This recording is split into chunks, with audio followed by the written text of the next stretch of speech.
Morning guys, જુઓ મસ્ત એક અમેઝિંગ વાત કે તમે કોઈ દિવસ ફ્લાઇટના અંદર ઇન્ટરનેટ લીધેલું છે? પહેલાં નથી ફેસિલિટી મળતી, હવે જુઓ ફેસિલિટી મળે છે. એલને સેવ કરી રાખજો, કામ આવશે. તમે જ્યારે કોઈ દિવસ ઇન્ટરનેશનલી ટ્રાવેલ કરતા હોય તો કામ આવશે. જુઓ વાઈફાઈનું ઓપ્શન ક્લિક કર્યો અને જુઓ આટલે પહેલાં વાઈફાઈ ઓન કરવાનું. વાઈફાઈ ઓન કર્યા પછી સ્કેન QR કોડ છે અને પહેલાંથી તમારી રજિસ્ટર મેલ આઈડી હશે તો થશે, બાકી નકર નહીં થાય. મારી મેલ આઈડીથી મેં ચેક કર્યું તો નથી થયું, બીજી મેલ આઈડી રજિસ્ટર હતી તો થયું. અને જોઈ લો અંદર આ ફ્લાઇટના અંદર બેઠો છું, અંદર ફ્લાઇટનો નજારો છે.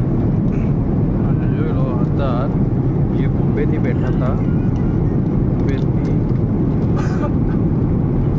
બોમ્બેથી પેરિસ જઈએ છીએ અત્યારે. જોઈ લો પેરિસ અમારું ડેસ્ટિનેશન છે.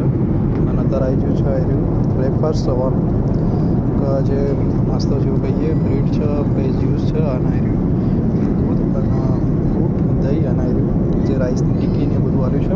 ઓકે, લાઈક કરો, શેર કરો, અને કોમેન્ટ કરો, ને ફોલો કરો. સાથે બહાર તો અંદર જેવું છે.